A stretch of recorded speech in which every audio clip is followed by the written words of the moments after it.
You're listening to the Really Useful Podcast. This is the tech podcast for technophobes from makeuseof.com. We're here with our weekly dose of tech news that matters, tips and tricks to help you make better use of your tech, and even some recommendations.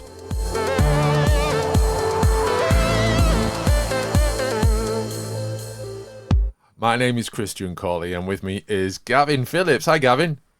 Hey, Christian. How you doing, man? I'm all right. I've just had a little bit of a kind of a setup issue with my microphone, deciding it didn't want to work, which was a little bit of a scare because I've got lots of recording to do this morning. But something happened. I turned it off and back on again, and everything is right with the world. It's all good. You don't want to have to face the prospect of doing a podcast, perhaps in like tapping into a cable to relay Morse code to your co-presenter. I don't think that'd be as thrilling as hearing you talk. It's probably 50-50 on balance, let's face it. Oh, good stuff. So we've got our usual mix of tech news that matters. This is like the tech news that affects you and how you use your computers or phones or any other technology, as opposed to like boring stuff about who's moved to what company or who's bought what. Sometimes that does matter, but most of the time it doesn't. We've also got a bunch of tips and tricks to help you make better use of your tech, and then we're going to finish with some recommendations. Now, I've given Gavin a recommendation that I was going to give, and I've just remembered I'm not giving that recommendation. I've got a completely different one. Oh, that's a shame, because I was just downloaded the recommendation. Did you? Well, originally suggested, so give it a mention anyway, I think. Give it a mention anyway. Okay, then, we'll do that. Okay, but the first thing we need to talk about is malware on your Mac. Yeah, totally. Did we have a button for that? Yeah, that definitely got the vibe. Definitely, yeah. Researchers have discovered a new kind of malware that has been used to exploit macOS devices and steal private user data. This is researchers at ESET. They've discovered this new malware known as Cloud Mensis, which exploits macOS systems in order to spy on users and steal their private data, documents, email attachments, and even keystrokes, which is a bit of a problem for the I was going to get really insulted about Mac users there, but I'm not going to. They've had it easy, let's say, over the past few decades when it comes to viruses and malware and other risks aside from ransomware, because that kind of affects everyone. But now this is a bit of a risk. Cloud Mensis can bypass Apple's macOS Transparency Consent and Control, or TCC system, and has the ability to view users' activity on their macOS device in real time and extract data from cloud storage. It's probably targeting high-value devices rather than average users, but let's be honest, most people using a Mac have a lot of money to spend on using a Mac, and a good portion of Mac users are freelancers with connections to all manner of different companies. It's a bit of a risk, really. If you're in that kind of dynamic freelancing Mac user zone, this is a big risk for you, isn't it, Gavin? Absolutely, yeah. I mean, obviously all malware is always a risk, but particularly something that comes out of the blue like this and evades the traditional stop gaps and security that we have in place to protect our computers. So, I mean, what's the deal with protection in this sense? Are there things that Mac users can do to remain protected? Well, as far as this goes, it continues to be a threat. So you basically need to be very careful and wary and observant. Now, if you're using a Mac, you have had it easy. Let's be honest. You haven't had the problems that Windows PC users have had over the years with endless viruses, malware, and worms, and all the other things. And then you got your exploits and vulnerabilities. There is something you can do to improve your privacy if you're using a Mac, which is going to help things a bit. And there's a few tips. Using a password, enable disk encryption, check app permissions. That's an important one. And change the name of your Mac so it isn't obviously a Mac. That's also a good thing to do. There's a link we can provide to you to help improve the privacy of your Mac. In the meantime, you need to wait for an update in order to hope that this is dealt with swiftly, basically. Yeah, hopefully they get on top of it as quickly as they can. It's good that ESA spotted it as early as they did. And as per our Make Use Of news report on this, there's actually been quite a low number of infections. But as Christian said, when something like this does pop up, you do need to take some extra precautions to keep yourself safe. Definitely. Now, Samsung is releasing a new set of folding phones. They're coming on August the 10th. It's the Galaxy Z Flip 4 and Z Fold 4. And they're basically folding phones that look like, well, they're like deck chairs. Really, really expensive deck chairs. Yeah, and really small deck chairs. Deck chairs for mice. Yes, or Lego men.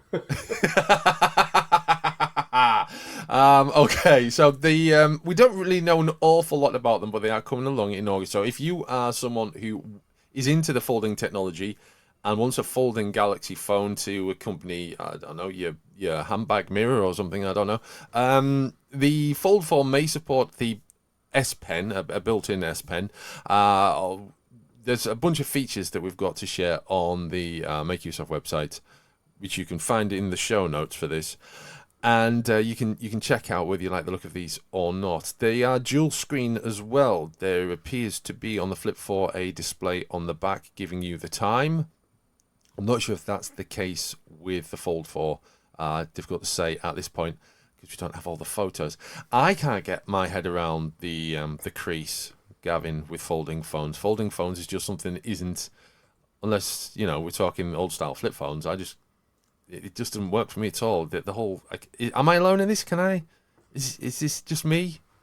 No, I don't think. I think it's a large proportion of the population still, to be honest, which is why we haven't seen them catch on really at all. It's still a really niche product. I've maybe seen one person using one in public, and I'm obviously don't live in a big city, so I'm sure if you did, you'd probably see a few more there.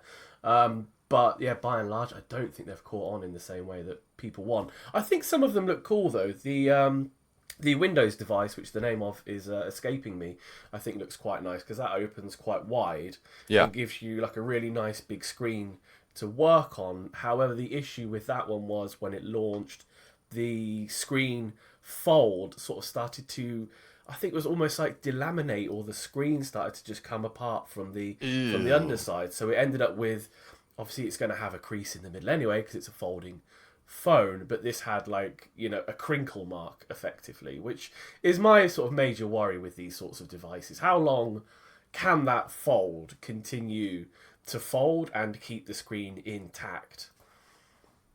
Yeah, it's not nice, is it?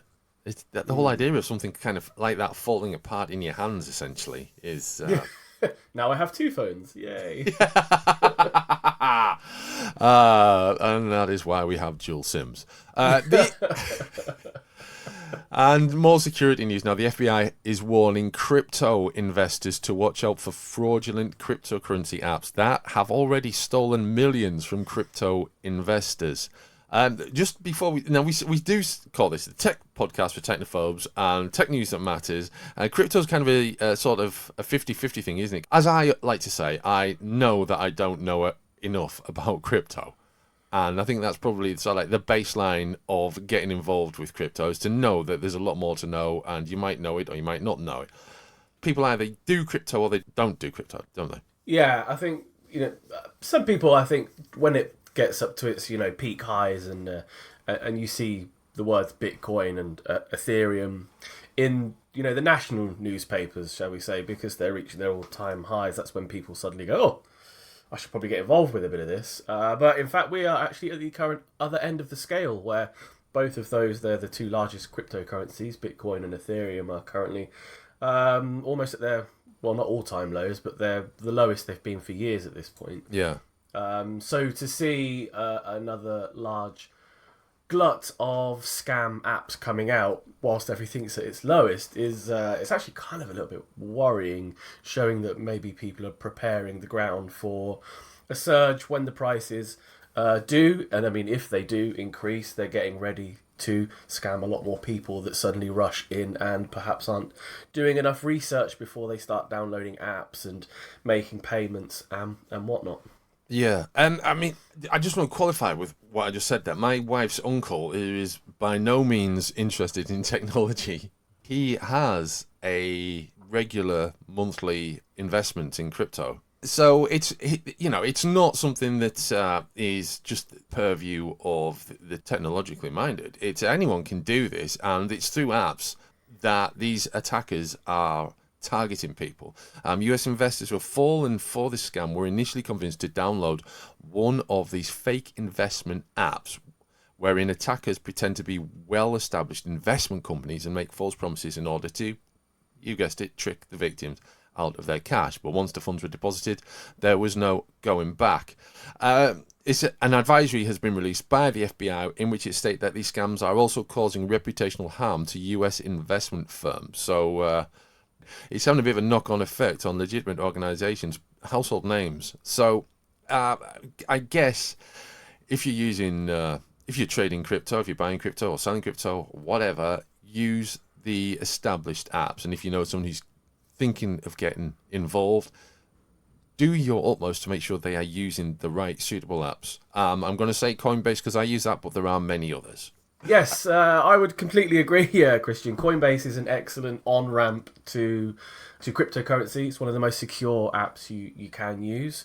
Other apps are available. The one thing I would say, and I think this is maybe where people do end up getting scammed, is that they go and look for apps outside of the Play Store. Now, phony scam apps do still exist on the Play Store. Everybody knows that. You know, Google Play does have a problem with malicious apps, but if you go outside the Play Store and try and download the app somewhere else from a third-party website, you are even more likely to encounter a scam or end up a victim of a rug pull or something worse.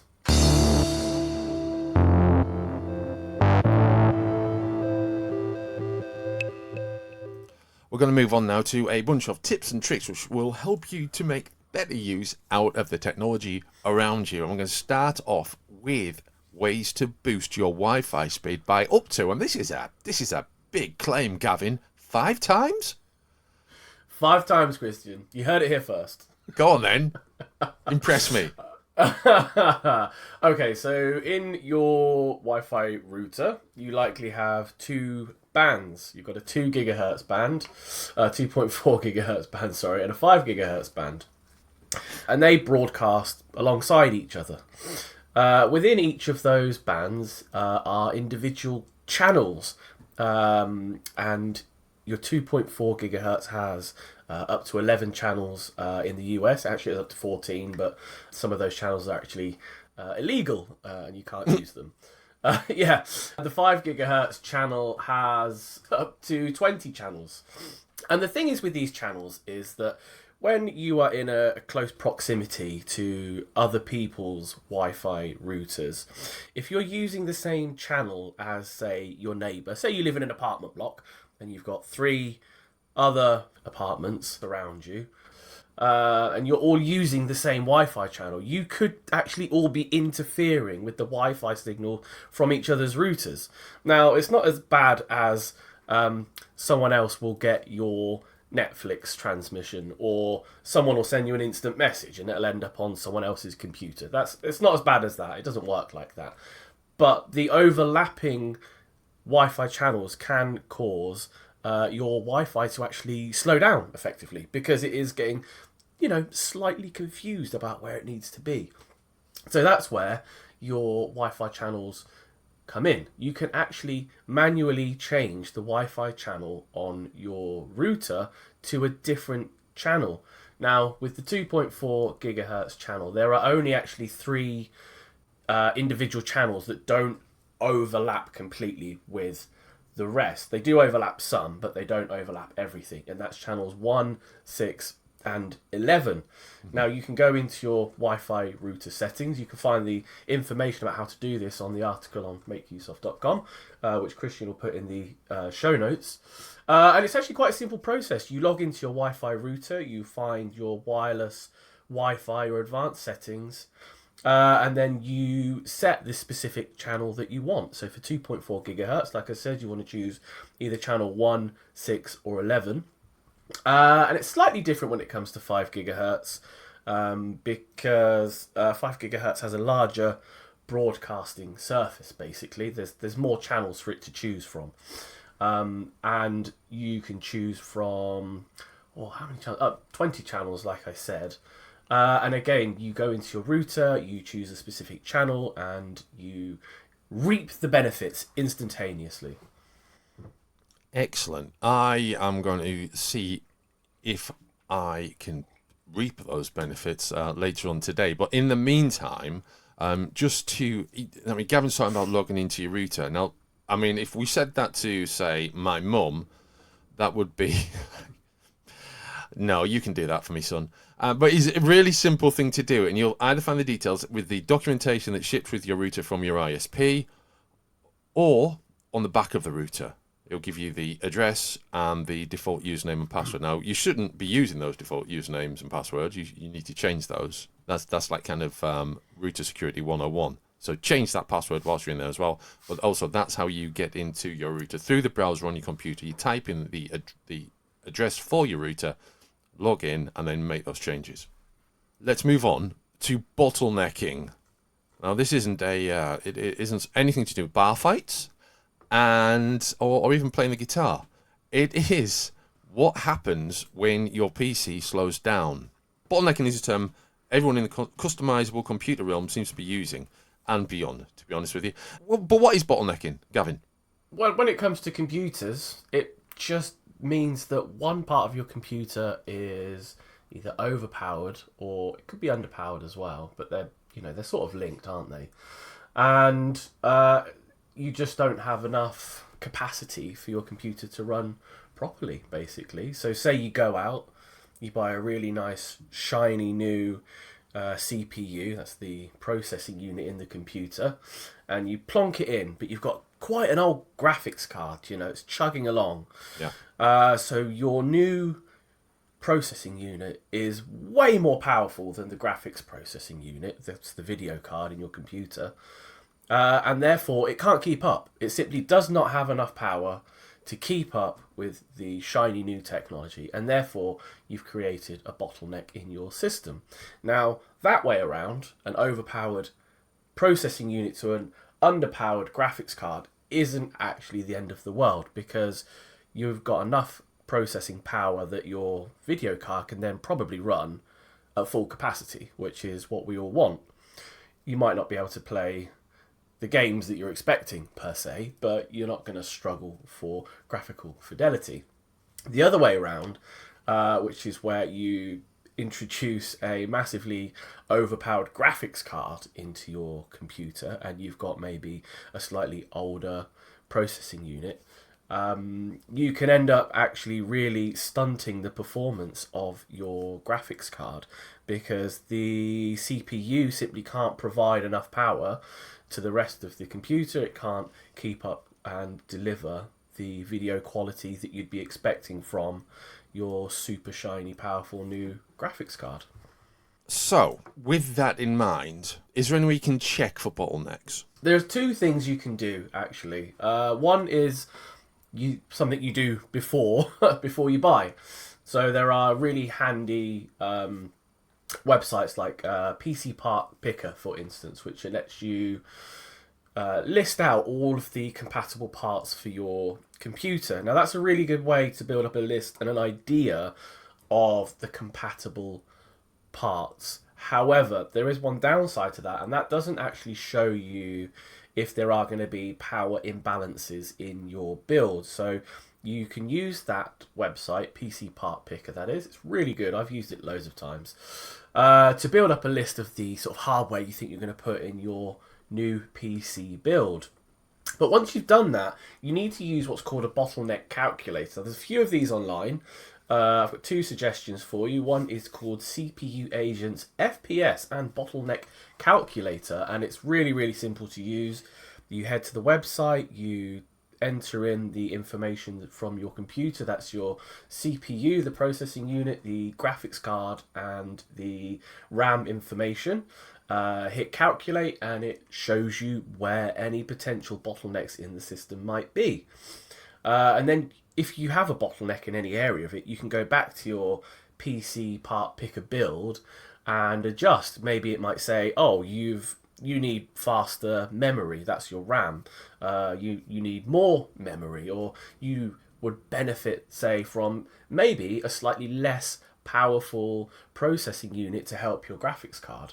And the second option I will just mention is PC Build Bottleneck Calculator, which is also very similar to the first one and gives you a nice graphic illustration towards what's going on with your potential system.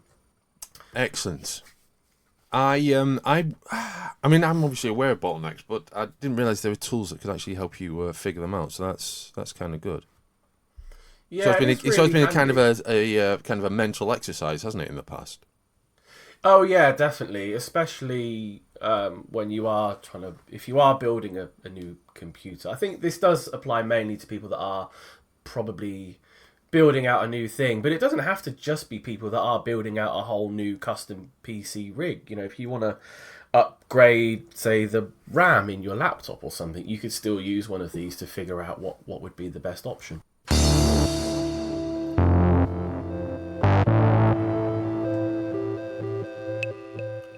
We have reached that point of the show where we start to talk about our weekly recommendations. This is basically we've encountered something and we think maybe it's at least worth talking about, and maybe even you might like it yourself, dear listener. Gavin, who's going first this week? Did I go first last week or the week before? Do you I want to go have first this no week? idea. I'll go first then. Okay, so as mentioned at the top of the show, I've changed my recommendation, but in hindsight, and as Gavin's done a little bit of research into it, we'll stick with it for now. It is retrofootballmanagement.com.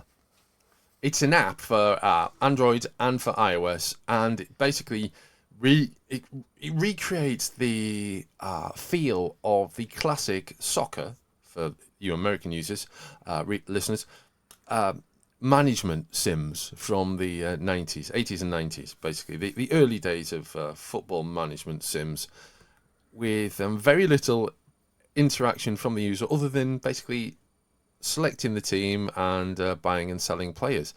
And it's really, really nice and satisfying to use. It isn't a fantastic app game by any means. It isn't, isn't Football Manager, but it is a great little. It rekindles that old feel of management sims, and I really enjoy. But I've been playing it for about a week now, and I've played it a lot. And there's various leagues you can choose from: English League, Italian League. You can choose different years as well. So I'm playing the 1991-92 season. It's fun. It's good. I'm enjoying it. Have you checked it out? Yeah, I'm literally just actually looking at the range of leagues right now. And as you said, there's English, Italian, Spanish, Scottish, German, French, Dutch, Portuguese, Brazilian, Turkish, Argentinian, Polish, Russian, Japanese, the Major League Soccer League from 2015, that may be of interest to our listeners, and Football Italian 1991, which was a classic season. Oh, yes. It looks really, really good, and I was planning to work today, but I may just... Thanks, Christian. Sorry. It does look really, really good, though, and it definitely will scratch that nostalgic itch for those that have played, especially the early Championship Manager games, because it's also done in that aesthetic, isn't it? Like block style, chunky buttons, which is really cool. And when you get the results too, it's like watching it on teletext as well. Aha, excellent. Which will mean nothing to our American listeners. Now, that was the thing that I decided that we would talk about. The thing is, it's a good recommendation. I do suggest you try it, but I got my Steam Deck a few days ago. Aha. And it seems wrong, and especially as we were talking about gaming on Linux earlier in the show, it does seem wrong to ignore the fact that I've got, at last, this handheld gaming PC, which runs on Linux. SteamOS is based on Linux, and there's a lot of application layer software and compatibility layer software in there, which makes running Windows games, or games developed initially for Windows, I suppose, run with seamlessly. It's amazing. I can't get over it. It is amazing. Have you got yours yet? So I gave mine up. You'll give yours, yeah. Yeah, to James Bruce, our product review editor. So are you getting one? I have got another one ordered for later in the year, yeah. Right. I'm seriously impressed with it. I mean, I say I'm seriously impressed with it, but the first thing I installed was was Zul Redimensioned, which is an older Maker game that was republished on Steam. So maybe I am impressed because I've also played Half-Life 2, a bit of Half-Life 2, and found I'm not as good at it as I thought I was with a mouse and keyboard, at least. But that doesn't mean it's just a different dynamic of playability because you're using a mouse and keyboard. But I mean the number of controls on there as well is quite surprising. It doesn't feel like there's too many. It just feels like there's enough for different purposes. And the user interface is beautiful. The noises it makes are beautiful. I'm so impressed with it. Because I'd avoided James's review as well because I didn't want to spoil my experience of getting the Steam Deck. So I just checked the rating of it, and then I didn't watch the video. I didn't read it or anything. So I'm very, very surprised how good it is. And also the great thing is, I don't have to, it kind of means I don't need to buy a new laptop for a few years. Because I can reasonably expect new games to run on the Steam Deck for the next 3 or 4 years, I think. Yeah, absolutely. I think that's one of the big things they went for, wasn't it? Was that this is going to remain completely useful and be able to play like the vast majority of games for the upcoming period, aren't they? Yeah. So double recommendations from me this week. What have you got, Gavin? We're actually staying firmly rooted in the world of gaming, actually, Christian. I've got another gaming suggestion this week. I'm going to suggest the game Vampire Survivors. I don't know if you played this. No. It's available on Steam. It's an early access game, which means it isn't actually completely released yet, but it's been out actually since December of last year. So it's very well far down the track of development. It costs £2.09 in English money, so what's that? Maybe $3. How much? $3, and I'll just read out its percentage of positive review rating for you. So, of the 108,000 user reviews it's had, 98% were positive. Bam! That is a positive game. So Definitely, yeah. Yeah, it's a top-down roguelike game where you are playing one character and you're fighting off hordes and hordes and hordes of different types of beasts, and it comes in sort of waves, and you get power-ups to help you fight off these beasts. So you might get one that gives you an axe that pops out of you every now and then and takes a few people out, or you get one called Garlic, which gives you a little area of protection to keep the beasts back from you. And there's loads of different unlockable characters. I can't remember how many, but I think up to 20 odd unlockable characters. And there's all sorts of different stages you can unlock as well. And for something that looks really quite basic on the top level, you'll suddenly realise, I've been playing this now for a good hour and a half. I didn't know where the time has gone. So it's one of those. It's really, really good fun. It's deceptively engaging and engrossing. So yeah, it's super cheap as well. And at that price, I don't think you can go wrong. Excellent. That sounds great. We should check that out, everyone. And you'll have plenty of time to do that shortly because we've reached the end of the show. If you've heard anything that you've appreciated, let us know. If you have any ideas for future shows, also let us know. And if you have found something that you think someone else will appreciate, then by all means, share it with them. And if you could be so kind, leave us a review on Apple Podcasts and let us know that you've done that, and we will read it out. I mean, it needs to be a good review, obviously. We're not going to read out a rubbish review. Well, we might do. Might be amusing. Yeah, we might. Yeah, if it's really amusing and not full of profanities or something. So, yeah, that brings us to the end of the show. We'll be back for another really useful podcast soon. Until then, it's goodbye.